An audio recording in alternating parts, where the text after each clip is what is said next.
4 ವರ್ಷ, ಬರೋಬ್ಬರಿ 4 ವರ್ಷವಾಯಿತು ರಷ್ಯಾ ಮತ್ತು ಉಕ್ರೇನ್ ನಡುವಿನ ರಕ್ತಸಿಕ್ತ ಯುದ್ಧ ಶುರುವಾಗಿ. ಫೆಬ್ರವರಿ 24 ಬಂದರೆ ಸಾಕು, ವಿಶ್ವದ ಕಣ್ಣೆಲ್ಲ ವಿಶ್ವಸಂಸ್ಥೆಯ ಕಡೆ ಇರುತ್ತೆ. ಈ ಯುದ್ಧ ನಿಲ್ಲಲ್ವಾ, ಶಾಂತಿ ಸಿಗಲ್ವಾ ಅನ್ನೋ ಪ್ರಶ್ನೆ ಎಲ್ಲರಲ್ಲೂ ಇದೆ. ಇದೇ ವಿಚಾರಕ್ಕೆ ಸಂಬಂಧಿಸಿದಂತೆ ಮಂಗಳವಾರ ನ್ಯೂಯಾರ್ಕ್ನಲ್ಲಿರುವ ವಿಶ್ವಸಂಸ್ಥೆಯ ಸಾಮಾನ್ಯ ಸಭೆಯಲ್ಲಿ ಮತ್ತೊಂದು ಹೈ ಡ್ರಾಮಾ ನಡೆದಿದೆ. ಉಕ್ರೇನ್ನಲ್ಲಿ ತಕ್ಷಣವೇ ಯುದ್ಧ ನಿಲ್ಲಬೇಕು, ರಷ್ಯಾ ತನ್ನ ಸೈನ್ಯವನ್ನು ವಾಪಸ್ ಪಡಿಬೇಕು ಅಂತ ಒಂದು ಕರಡು ನಿರ್ಣಯವನ್ನು ಮಂಡಿಸಲಾಯಿತು. ಆದರೆ ಭಾರತ ಮತ್ತೊಮ್ಮೆ ನಾವು ತಟಸ್ಥ ಅಂತ ಹೇಳಿ ವೋಟಿಂಗ್ನಿಂದ ದೂರ ಉಳಿದಿದೆ. ಎಸ್, ಭಾರತದ ಈ ನಿರ್ಣಯಕ್ಕೆ ಬೆಂಬಲವನ್ನು ಕೊಡಲಿಲ್ಲ, ವಿರೋಧವನ್ನು ಮಾಡಲಿಲ್ಲ.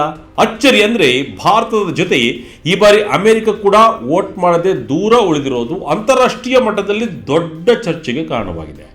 ಅಷ್ಟಕ್ಕೂ ಆ ನಿರ್ಣಯದಲ್ಲಿ ಏನಿತ್ತು?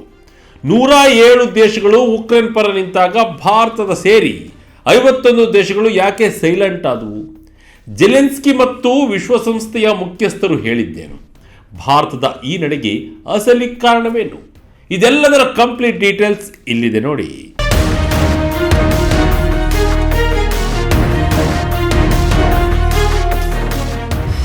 ಐದನೇ ವರ್ಷಕ್ಕೆ ಕಾಲಿಟ್ಟ ರಷ್ಯಾ ಉಕ್ರೇನ್ ಯುದ್ಧ.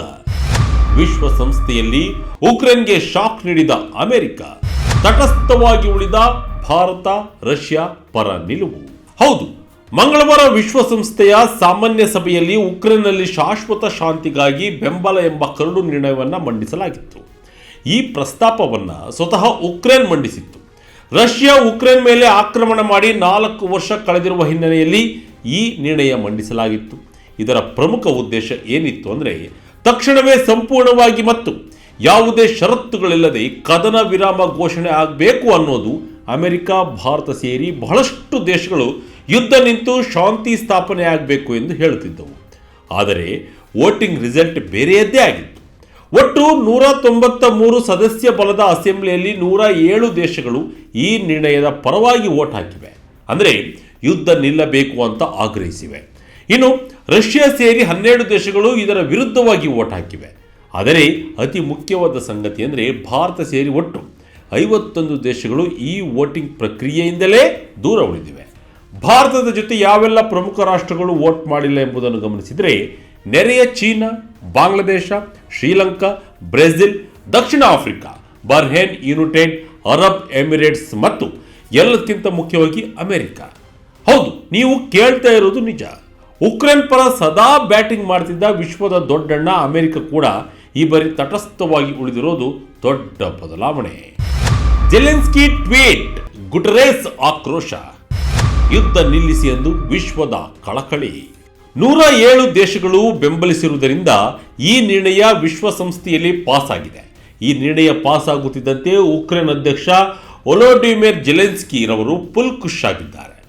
ತಮಗೆ ಬೆಂಬಲ ನೀಡಿದ 107 ದೇಶಗಳಿಗೆ ಧನ್ಯವಾದ ಅರ್ಪಿಸಿದ್ದಾರೆ.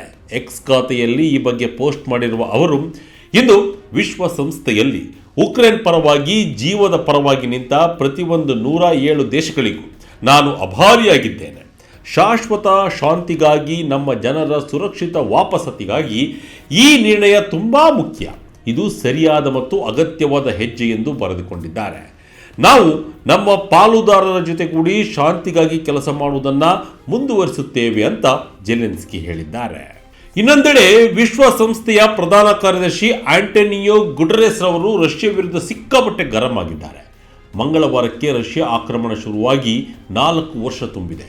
ಇದನ್ನು ಉಲ್ಲೇಖಿಸಿ ಎಕ್ಸ್ನಲ್ಲಿ ಪೋಸ್ಟ್ ಮಾಡಿರುವ ಅವರು, ಇದು ವಿಶ್ವಸಂಸ್ಥೆಯ ಚಾರ್ಟರ್ ಮತ್ತು ಅಂತಾರಾಷ್ಟ್ರೀಯ ಕಾನೂನಿನ ಸ್ಪಷ್ಟ ಉಲ್ಲಂಘನೆ. ಈ ಯುದ್ಧ ನಮ್ಮೆಲ್ಲರ ಪ್ರಜ್ಞೆಗೆ ಅಂಟಿದ ಕಲೆ. ಯುದ್ಧ ಮುಂದುವರಿದಷ್ಟು ಸಾವಿನ ಸಂಖ್ಯೆ ಹೆಚ್ಚಾಗುತ್ತಿದೆ. 2025ರಲ್ಲಂತೂ ಅತಿ ಹೆಚ್ಚು ನಾಗರಿಕರು ಪ್ರಾಣ ಕಳೆದುಕೊಂಡಿದ್ದಾರೆ. ಇದು ಒಪ್ಪಿಕೊಳ್ಳಲು ಸಾಧ್ಯವೇ ಇಲ್ಲದ ವಿಷಯ ಎಂದು ಆಕ್ರೋಶ ಹೊರಹಾಕಿದ್ದಾರೆ. ತಕ್ಷಣವೇ ಕದನ ವಿರಾಮ ಘೋಷಣೆ ಆಗಬೇಕು, ಅದುವೇ ನ್ಯಾಯಯುತ ಶಾಂತಿಗೆ ಮೊದಲ ಹೆಜ್ಜೆ ಎಂದು ಗುಟೆರಸ್ ಗುಡುಗಿದ್ದಾರೆ. ಉಕ್ರೇನ್ ಪರ ಭಾರತ ಯಾಕೆ ವೋಟ್ ಮಾಡಲಿಲ್ಲ? ಮಾತುಕತೆ ಒಂದೇ ಪರಿಹಾರ ಎಂದ ಭಾರತ. ಈಗ $1 ಮಿಲಿಯನ್ ಪ್ರಶ್ನೆಗೆ ಬರೋಣ. ಭಾರತ ಯಾಕೆ ಉಕ್ರೇನ್ನ ಈ ನಿರ್ಣಯಕ್ಕೆ ಬೆಂಬಲ ಕೊಡಲಿಲ್ಲ? ಭಾರತದ ಈ ನಡೆ ಹೊಸದೇನಲ್ಲ. 2022ರಿಂದ ಇಲ್ಲಿಯವರೆಗೂ ವಿಶ್ವಸಂಸ್ಥೆಯಲ್ಲಿ ಉಕ್ರೇನ್ ವಿಚಾರ ಬಂದಾಗಲೆಲ್ಲ ಭಾರತ ಬಹುತೇಕ ತಟಸ್ಥವಾಗಿಯೇ ಉಳಿದಿದೆ. ಈ ಬಾರಿಯ ನಿರ್ಣಯದ ಮೇಲೂ ಭಾರತ ವೋಟ್ ಮಾಡದೇ ಇರುವುದಕ್ಕೆ ಪ್ರಮುಖವಾಗಿ 5 ಕಾರಣಗಳು ಕಾಣಿಸ್ತವೆ. ಮೊದಲನೇದಾಗಿ, ಭಾರತದ ಸ್ಟ್ಯಾಂಡ್ ತುಂಬ ಕ್ಲಿಯರ್ ಆಗಿದೆ. ಬರೀ ನಿರ್ಣಯಗಳನ್ನು ಪಾಸ್ ಮಾಡೋದ್ರಿಂದ ಯುದ್ಧ ನಿಲ್ಲಲ್ಲ ಅನ್ನೋದು ಭಾರತದ ವಾದ. ಈ ಹಿಂದೆಯೂ ಭಾರತದ ರಾಯಭಾರಿ ರುಚಿರಾ ಕಾಂಬೋಜ್ರವರು ಇದನ್ನೇ ಹೇಳಿದರು. ಮಾತುಕತೆ ಮತ್ತು ರಾಜತಾಂತ್ರಿಕತೆ ಮಾತ್ರವೇ ಇದಕ್ಕೆ ಪರಿಹಾರ. ಒಂದು ಕಡೆಯ ನಿರ್ಣಯಗಳು ಮಾತುಕತೆಗೆ ಅಡ್ಡಿಯಾಗಬಹುದು ಅನ್ನೋದು ಭಾರತದ ನಿಲುವು. ಎರಡನೇದಾಗಿ, ಭಾರತದ ತಟಸ್ಥ ನೀತಿ ಮತ್ತು ಭಾರತ ಯಾವತ್ತೂ ಕೂಡ ಒಂದು ಬಣದ ಪರವಾಗಿ ನಿಲ್ಲಲ್ಲ. ರಷ್ಯಾದ ಜೊತೆಗಿನ ಸಂಬಂಧ ಭಾರತಕ್ಕೆ ಮುಖ್ಯ. ಭಾರತದ ಸುಮಾರು 60% ರಕ್ಷಣಾ ಉಪಕರಣಗಳು ರಷ್ಯಾದಿಂದಲೇ ಬರುತ್ತವೆ. ಜೊತೆಗೆ ರಷ್ಯಾದಿಂದ ಕಡಿಮೆ ಬೆಲೆಗೆ ತೈಲ ಸಿಗುತ್ತಿದೆ. ಹೀಗಿರುವಾಗ ರಷ್ಯಾ ವಿರುದ್ಧ ಓಟ್ ಹಾಕಿ ಸಂಬಂಧ ಕೆಡಿಸಿಕೊಳ್ಳಲು ಭಾರತ ತಯಾರಿಲ್ಲ. ಮೂರನೇದಾಗಿ, ಈ ನಿರ್ಣಯಗಳು ಬ್ಯಾಲೆನ್ಸ್ ಆಗಿಲ್ಲ ಅನ್ನೋದು ಭಾರತದ ಅಭಿಪ್ರಾಯ. ಕೇವಲ ರಷ್ಯಾವನ್ನು ಖಂಡಿಸಿದರೆ ಸಾಲದು, ಉಕ್ರೇನ್ ಕೂಡ ಮಾತುಕತೆಗೆ ಬರಬೇಕು. ಎರಡೂ ಕೈ ಸೇರಿದರೆ ಮಾತ್ರ ಚಪ್ಪಾಳೆ ಅನ್ನೋದು ಭಾರತದ ಲೆಕ್ಕಾಚಾರ. ನಾಲ್ಕನೇದಾಗಿ, ಗ್ಲೋಬಲ್ ಸೌತ್ ಅಥವಾ ಅಭಿವೃದ್ಧಿ ಹೊಂದುತ್ತಿರುವ ದೇಶಗಳ ಸಂಕಷ್ಟ. ಈ ಯುದ್ಧದಿಂದಾಗಿ ಆಹಾರ, ಇಂಧನ ಮತ್ತು ರಸಗೊಬ್ಬರದ ಪೂರೈಕೆಯಲ್ಲಿ ವ್ಯತ್ಯಯವಾಗಿದೆ. ಬರೀ ರಾಜಕೀಯ ಮಾಡೋದ್ರಿಂದ ಬಡ ದೇಶಗಳಿಗೆ ತೊಂದರೆಯಾಗ್ತಿದೆ ಅನ್ನೋದು ಭಾರತದ ಕಾಳಜಿ. ಉಕ್ರೇನ್ಗೆ ಶಾಕ್, ಅಮೆರಿಕದ ಅಚ್ಚರಿಯ ನಡೆ. ಡೊನಾಲ್ಡ್ ಟ್ರಂಪ್ ಸರ್ಕಾರದ ಎಫೆಕ್ಟ್ ಇದೇನಾ? ಇಲ್ಲಿನ ಅತಿ ದೊಡ್ಡ ಟ್ವಿಸ್ಟ್ ಅಂದರೆ ಅಮೆರಿಕದ ನಡೆ. ಸಾಮಾನ್ಯವಾಗಿ ಉಕ್ರೇನ್ ಪರ ನಿಲ್ಲುತ್ತಿದ್ದ ಅಮೆರಿಕ ಫೆಬ್ರವರಿ 24ರ ನಿರ್ಣಯದಲ್ಲಿ ಭಾರತದ ಜೊತೆಗೆ ತಟಸ್ಥವಾಗಿ ಉಳಿದಿದೆ. ಇದಕ್ಕೆ ಕಾರಣ ಅಮೆರಿಕದಲ್ಲಿ ಬದಲಾಗಿರುವ ರಾಜಕೀಯ ಸನ್ನಿವೇಶ. ಮೂಲಗಳ ಪ್ರಕಾರ ಡೊನಾಲ್ಡ್ ಟ್ರಂಪ್ ಆಡಳಿತವು ಶಾಂತಿಯ ಕಡೆಗೆ ಹೆಚ್ಚು ಗಮನ ಹರಿಸುತ್ತಿದೆ. ಈ ನಿರ್ಣಯದಲ್ಲಿ ಕೆಲವು ಪದಗಳು, ಮುಖ್ಯವಾಗಿ ನ್ಯಾಯಯುತ, ಶಾಂತಿ ಮತ್ತು ಗಡಿ ವಿಚಾರಗಳು ಪ್ರಸ್ತುತ ನಡೆಯುತ್ತಿರುವ ಮಾತುಕತೆಗಳಿಗೆ ಅಡ್ಡಿಯಾಗಬಹುದು ಎಂದು ಅಮೆರಿಕದ ಉಪ ಪ್ರತಿನಿಧಿ ಟ್ಯಾಮಿ ಬ್ರೂಸ್ ಅಭಿಪ್ರಾಯಪಟ್ಟಿದ್ದಾರೆ. ಅಮೆರಿಕ ಈಗ ಮಾತುಕತೆಯ ಮೂಲಕ ಯುದ್ಧ ನಿಲ್ಲಿಸಲು ಪ್ರಯತ್ನಿಸುತ್ತಿದೆ.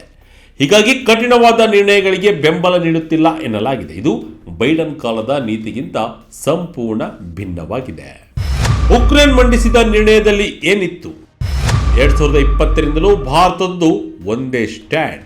ಇನ್ನು ಉಕ್ರೇನ್ ಮಂಡಿಸಿದ ಈ ಕರಡು ನಿರ್ಣಯದಲ್ಲಿ ಏನೆಲ್ಲ ಇತ್ತು ಅಂತ ನೋಡೋದಾದ್ರೆ, ಉಕ್ರೇನ್ನ ಸಾರ್ವಭೌಮತ್ವ ಮತ್ತು ಪ್ರಾದೇಶಿಕ ಸಮಗ್ರತೆಯನ್ನು ಎತ್ತಿ ಹಿಡಿಯುವುದು, ಯುದ್ಧ ಖೈದಿಗಳ ವಿನಿಮಯ ಆಗಬೇಕು, ಬಲವಂತವಾಗಿ ಕರೆದೊಯ್ಯಲಾದ ನಾಗರಿಕರನ್ನು, ಅದರಲ್ಲೂ ಮುಖ್ಯವಾಗಿ ಮಕ್ಕಳನ್ನು ವಾಪಸ್ ಕಳುಹಿಸಬೇಕು, ನಾಗರಿಕರು ಮತ್ತು ಮೂಲಸೌಕರ್ಯಗಳ ಮೇಲಿನ ದಾಳಿ ನಿಲ್ಲಬೇಕು.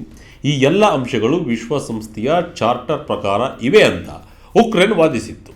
ಆದರೆ ಭಾರತ ಸೇರಿ 50 ದೇಶಗಳು ಈ ನಿರ್ಣಯದಲ್ಲಿ ಪ್ರಾಯೋಗಿಕತೆಯಿಂದ ರಾಜಕೀಯವೇ ಹೆಚ್ಚಿದೆ ಎಂದು ಭಾವಿಸಿ ದೂರ ಸರಿದಿದೆ. ಇನ್ನು ನಾವು ಇತಿಹಾಸ ನೋಡೋದಾದರೆ ಭಾರತ ಸರ್ಕಾರದ ಈ ನಿರ್ಧಾರ ಅನಿರೀಕ್ಷಿತವೇನಲ್ಲ. ಮಾರ್ಚ್ 2022ರಿಂದ ರಷ್ಯಾ ತಕ್ಷಣವೇ ಉಕ್ರೇನ್ ಬಿಟ್ಟು ಹೋಗಬೇಕು ಅಂತ ನಿರ್ಣಯ ಬಂದಾಗಲೂ ಭಾರತ ವೋಟ್ ಮಾಡಿರಲಿಲ್ಲ. ಫೆಬ್ರವರಿ 2023ರಲ್ಲಿ ಶಾಶ್ವತ ಶಾಂತಿ ನಿರ್ಣಯದ ಮೇಲೂ ಭಾರತ ತಟಸ್ಥವಾಗಿತ್ತು. ಅಕ್ಟೋಬರ್ 2025ರಲ್ಲೂ ಇದೇ ಕಥೆ ಮುಂದುವರೆದಿತ್ತು. ಈಗ ಫೆಬ್ರವರಿ 2026ರಲ್ಲೂ ಭಾರತ ತನ್ನ ಸ್ಟ್ರಾಟಜಿಕ್ ನ್ಯೂಟ್ರಾಲಿಟಿಯನ್ನು ಮುಂದುವರಿಸಿದೆ. ಪ್ರಧಾನಿ ಮೋದಿ ಮತ್ತು ವಿದೇಶಾಂಗ ಸಚಿವರು ಯಾವಾಗಲೂ ಹೇಳುವಂತೆ ಇದು ಯುದ್ಧದ ಸಮಯವಲ್ಲ, ಆದರೆ ಪರಿಹಾರ ಯುದ್ಧ ಭೂಮಿಯಲ್ಲಿ ಸಿಗಲ್ಲ, ಅದು ಮಾತುಕತೆಯ ಟೇಬಲ್ ಮೇಲೆ ಸಿಗಬೇಕು ಅನ್ನೋದು ಭಾರತದ ಬಲವಾದ ಪ್ರತಿಪಾದನೆ. ಒಟ್ಟಿನಲ್ಲಿ ರಷ್ಯಾ ಉಕ್ರೇನ್ ಯುದ್ಧ 4 ವರ್ಷ ಪೂರೈಸಿ 5ನೇ ವರ್ಷಕ್ಕೆ ಕಾಲಿಟ್ಟಿದೆ. ಸಾವು ನೋವು ಹೆಚ್ಚಾಗುತ್ತಲೇ ಇದೆ.